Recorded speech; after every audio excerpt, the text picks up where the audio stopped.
नमस्ते विद्यार्थी मित्रांनो, आज आपण इयत्ता 9वी विषय इतिहास प्रकरण क्रमांक 2 भारत 1960 नंतरच्या घडामोडी की अगदी अशा या प्रकरणाचा भाग क्रमांक 1 आपण पाहिला आहे की अगदी आता भाग दुसरा या ठिकाणी आपण अभ्यासणार आहोत. ही अगदी भाग दुसरा पाहत असताना आपण भाग क्रमांक 1 मध्ये 1960चे जे दशक आहे की अशा या दशकामधील भारताचे प्रधानमंत्री पंडित जवाहरलाल नेहरू यांनी या कालखंडामध्ये घडून आणलेले जे विविध अशा प्रकारचे बदल आहेत ते बदल आपण या ठिकाणी अभ्यासले. यानंतर लालबहादूर शास्त्री की हे प्रधानमंत्री झाले आणि त्यांच्या कारकिर्दीमध्ये सुद्धा विविध अशा प्रकारच्या घडामोडी घडल्या, याचाही विचार आपण केलेला आहे. त्यानंतर इंदिरा गांधी या प्रधानमंत्री झाल्या की अगदी त्यांनीही विविध अशा प्रकारचे जे काही बदल आहेत ते बदल किंवा विविध अशा प्रकारच्या घडामोडी त्यांच्याही कालखंडामध्ये झाल्या तेही आपण पाहिलेलं आहे. त्यानंतर 1970च्या दशकामध्ये अनेक विविध अशा प्रकारच्या घडामोडी घडल्या. श्रीमती इंदिरा गांधी यांच्यानंतर जर आपण पाहिलं की अगदी यांच्या कालखंडामध्ये अनेक विविध अशा प्रकारच्या घडामोडी घडल्या गेल्या. त्यानंतर अगदी मोरारजी देसाई असतील, चरणसिंग असतील की अगदी अशा या विविध अशा प्रकारच्या प्रधानमंत्र्यांच्या कालखंडामधील सुद्धा विविध अशा प्रकारच्या घडामोडी घडल्या. यानंतर 1980चं जे दशक होतं की अशा या दशकामध्ये सुद्धा प्रधानमंत्री राजीव गांधी यांच्याही कालखंडामध्ये विविध अशा प्रकारच्या घडामोडी घडल्या, याचाही विचार आपण या ठिकाणी केलेला आहे. की अगदी विश्वनाथ प्रताप सिंग असतील की त्यांच्या काळामध्ये सुद्धा विविध अशा प्रकारच्या घडामोडी घडल्या. त्यानंतर चंद्रशेखर असतील हे अगदी अतिशय अल्प कालावधीमध्ये टिकलेलं त्यांचं सरकार की याचाही विचार आपण या ठिकाणी केलेला आहे. यानंतर आपल्याला 1991 नंतरचे जे काही बदल आहे हे बदल आपल्याला या ठिकाणी अभ्यासायचे की अगदी संपूर्ण जगाच्या त्याचप्रमाणे भारताच्या इतिहासामध्ये जर आपण पाहिलं तर 1991 हे वर्ष अतिशय महत्त्वाचं ठरलं. विविध अशा प्रकारचे जे बदल आहे हे बदल या कालखंडामध्ये घडल्या गेले. मग सोव्हिएत युनियनचं जे विघटन आहे हे विघटनही याच कालखंडामध्ये झालं. त्याचप्रमाणे संपूर्ण जगातील जे शीतयुद्ध होतं ते शीतयुद्धही याच कालखंडामध्ये संपलेलं होतं. भारतामध्ये व्ही नरसिंहराव यांच्या नेतृत्वाखालील जे शासन होतं की अशा या शासनाने भारतीय अर्थव्यवस्थेमध्ये विविध अशा प्रकारचे बदल घडवून आणले. की अगदी अशाच कालखंडामध्ये अयोध्या प्रश्न असेल, राम जन्मभूमीचा, त्याचप्रमाणे बाबरी मशिदीचा प्रश्न याच कालखंडामधील होता. पहा की 1996 ते 1999 हा जो कालखंड आहे की अशा या कालखंडामध्ये भारताच्या लोकसभेमध्ये कुठल्याच पक्षाला स्पष्ट अशा प्रकारचं बहुमत त्या ठिकाणी मिळालेलं नव्हतं. आणि म्हणून या कालखंडामध्ये अनेक जे प्रधानमंत्री आहे हे प्रधानमंत्री सत्तेवर आल्याचं आपल्याला दिसेल. की अगदी यामध्ये जर आपण पाहिलं तर अटल बिहारी वाजपेयी असतील, HD देवेगौडा असतील किंवा इंद्रकुमार गुजराल असतील.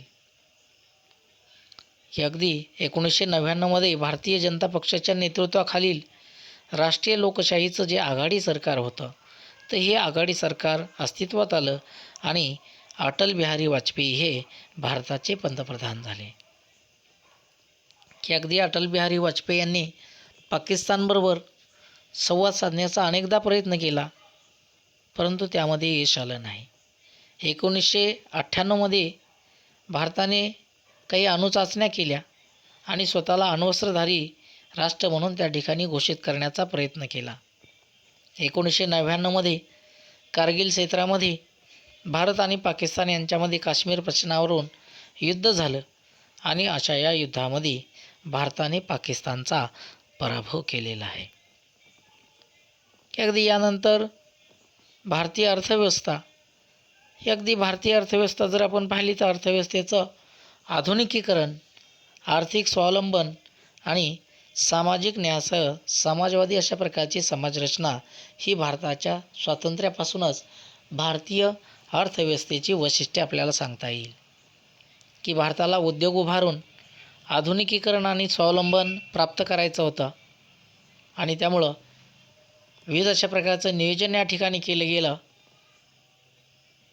आणि अशा या नियोजनाच्या द्वारे सामाजिक न्यायावर आधारलेली अशा प्रकारची अर्थव्यवस्था या ठिकाणी अस्तित्वात आणण्याचा प्रयत्न केला गेला होता आणि म्हणून अशा या योजना आयोग निर्माण करण्यामध्ये खूप मोठा अशा प्रकारचा वाटा आपल्याला या ठिकाणी दिसून येतो. पंचवार्षिक योजनाही याच कालखंडामध्ये सुरू करण्यात आल्या. 1991मध्ये नरसिंहराव शासनाने आर्थिक अशा प्रकारच्या सुधारणा घडवून आणण्यास खऱ्या अर्थाने प्रारंभ केला आणि अशा या आर्थिक सुधारणांना आर्थिक उदारीकरण असं म्हटलं गेलं. भारताची जी अर्थव्यवस्था आहे, भारताची आर्थिक व्यवस्था आहे की अशा या धोरणामुळं खऱ्या अर्थाने भरभराटीच आल्याचं दिसेल. परकीय गुंतवणूक या ठिकाणी वाढल्या गेली. उद्योग, वैज्ञानिक क्षेत्रामधील कुशल व्यावसायिकांनी भारतीय अर्थव्यवस्था सुधारण्यास मदत केली. माहिती तंत्रज्ञान क्षेत्रामधील उद्योगाने रोजगाराच्या नवीन अशा प्रकारच्या संधी निर्माण केल्या आणि 1991 नंतर अशा या झालेले जे बदल होते की अशा या बदलाला जागतिकीकरण असंही म्हटलं गेलं. यानंतर विज्ञान आणि तंत्रज्ञान की भारताने स्वावलंबनासाठी अनेक प्रयत्न केले की अगदी यामध्ये जर आपण पाहिलं तर 1965मध्ये सुरू झालेल्या हरित क्रांतीचे जनक डॉक्टर M.S. स्वामीनाथन हे त्या ठिकाणी होते. त्यांनी नव्या शास्त्रीय तंत्राचा जो वापर आहे हा वापर करून अन्नधान्याचं उत्पादन त्या ठिकाणी वाढवण्याचा प्रयत्न केला आणि ते वाढवलं आणि म्हणून त्यांना भारतीय हरित क्रांतीचे जनक असं म्हटलं जातं. डॉक्टर वर्गीस कुरियन यांच्या दुग्धोत्पादनातील सहकारी चळवळीच्या प्रयोगाने भारतामध्ये दुधाचं जे उत्पादन होतं हे खूप मोठ्या प्रमाणामध्ये वाढलं गेलं आणि म्हणून त्याला धवल क्रांती असं म्हटलेलं आहे. अणुशक्ती त्याचप्रमाणे अवकाश संशोधनाच्या क्षेत्रामध्ये सुद्धा भारताने खूप भरीव अशा प्रकारची प्रगती केली. डॉक्टर होमी भाभा यांनी भारतातील अणुशक्ती कार्यक्रमाचा पाया त्या ठिकाणी घातला. अणुशक्तीचा वापर विविध कारणांसाठी त्या ठिकाणी केला गेला. मग वीज निर्मिती असेल, औषधं, संरक्षण अशा या विविध अशा प्रकारच्या गोष्टीवर त्या ठिकाणी या अणुशक्तीचा वापर केला गेला. अवकाश तंत्रज्ञानामध्ये सुद्धा भारताने भरीव अशा प्रकारची कामगिरी केली. 1975मध्ये आर्यभट्ट हा पहिला उपग्रह भारताने अवकाशात सोडला. आज भारताकडे एक यशस्वी अशा प्रकारचा अवकाश कार्यक्रम या ठिकाणी आहे आणि अगदी विविध अशा प्रकारचे उपग्रह भारताने अवकाशामध्ये सोडलेला आहे. दूरसंचार क्षेत्रामध्ये सुद्धा भारताने खूप भरीव अशा प्रकारची जी कामगिरी आहे ती कामगिरी केल्याचं आपल्याला दिसेल. यानंतर सामाजिक क्षेत्रामधील बदल की सामाजिक क्षेत्रामध्ये सुद्धा याच कालखंडामध्ये अनेक बदल घडून आले. यामध्ये प्रामुख्याने महिला सक्षमीकरण करण्यामध्ये खूप मोठ्या अशा प्रकारचे बदल त्या ठिकाणी करण्यात आले. काही वंचित घटकांच्या उन्नतीसाठी स्वीकारण्यात आलेल्या विविध अशा प्रकारच्या धोरणाशी संबंधित हे बदल आपल्याला दिसतील. देशातील महिला असतील, बालकं असतील की यांच्या सर्वांगीण विकासाला चालना देण्यासाठी 1985मध्ये मनुष्यबळ विकास मंत्रालयाच्या अंतर्गत महिला आणि बाल विकास विभाग हा त्या ठिकाणी निर्माण करण्यात आला.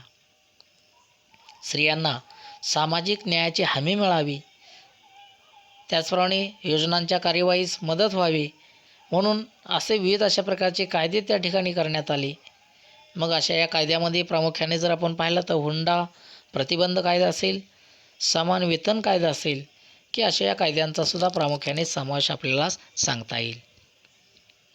73व्या त्याचप्रमाणे 74व्या संविधान दुरुस्तीने स्थानिक शासन संस्थांमध्ये स्त्रियांसाठी राखीव जागाही त्या ठिकाणी ठेवण्याचा प्रयत्न त्या ठिकाणी केला गेला.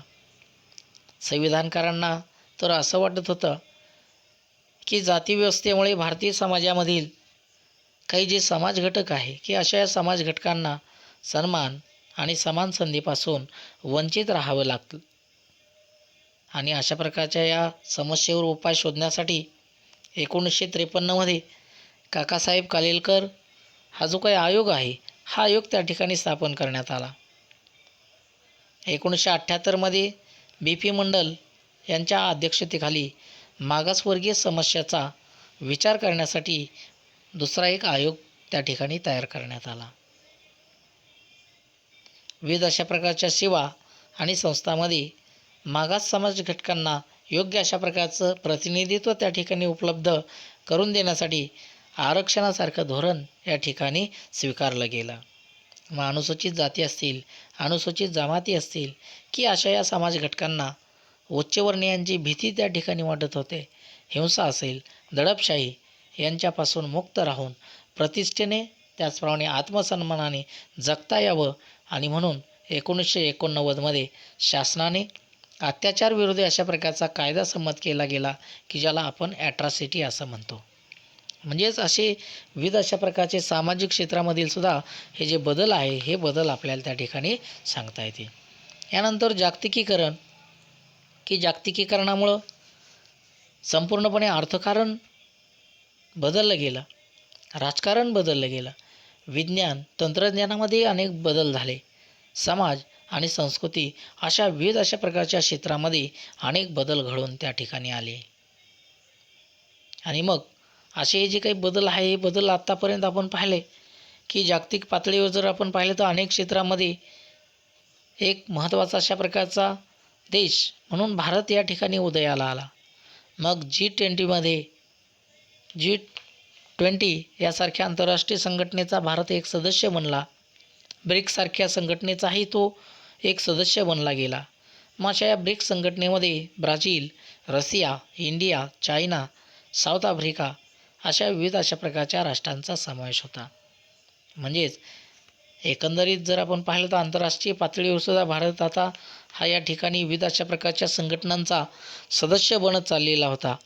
तंत्रज्ञानाच्या क्षेत्रामधील एक महत्त्वाची जी काही क्रांती आहे ती क्रांती ही आपल्याला या ठिकाणी अनुभवता आली की भ्रमणध्वनी की ज्याला आपण मोबाईल असं म्हणतो, त्याचप्रमाणे इंटरनेट की ज्याला आपण आंतरजाल असं म्हणतो, या सेवा या ठिकाणी भारताने सुरू केल्या. उपग्रहावर आधारित अशा प्रकारची दूरसंचार सेवा संपूर्ण भारतभर आज रोजी पसरल्या आहेत. राजकीय क्षेत्रामध्ये सुद्धा एक स्थिर अशा प्रकारची लोकशाही कशी यशस्वीरित्या कार्य करत आहे हे संपूर्ण जगाला दाखवून देण्याचं काम भारताने केलेलं आहे. अगदी याचा परिणाम जर आपण पाहिला तर भारतीय लोकांच्या आणि विशेषतः युवकांच्या जीवनशैलीमध्ये खूप जे बदल आहे हे बदल आपल्याला झाल्याचं दिसून येतील. पहा की अगदी हे जे बदल आहे की असे हे बदल आपल्याला त्यांच्या आहारविषयक सवयी असतील, पोशाख असेल, भाषा असेल, समजुती असतील, या विविध अशा प्रकारच्या गोष्टीमध्ये आपल्याला त्या ठिकाणी दिसून येतो. म्हणजे अशा प्रकारे जर आपण पाहिलं की अगदी जागतिकीकरणामध्ये सुद्धा अनेक जागतिक पातळीवर सुद्धा भारत हा देश आता खऱ्या अर्थाने त्या ठिकाणी एक सक्षम अशा प्रकारचं राष्ट्र म्हणून त्या ठिकाणी उभं राहिलेला होता. आणि त्यामुळं जर आपण पाहिलं तर 1960 नंतरच्या या ज्या काही घडामोडी आहे की अशा या घडामोडींचा जो अभ्यास आहे तो अभ्यास आपण या पाठामध्ये केलेला आहे. की अगदी पुढील पाठामध्ये आपल्याला भारतातील किंवा भारतापुढील काही अंतर्गत अशा प्रकारची जी आव्हानं आहे की अशा या आव्हानांचा विचार आपल्याला या ठिकाणी करायचा आहे. की अगदी त्या अगोदर विद्यार्थी मित्रांनो मी तुम्हाला सांगू इच्छितो की या पाठाखालील दिलेला जो स्वाध्याय आहे की हा स्वाध्याय आपण पूर्ण करावा. धन्यवाद.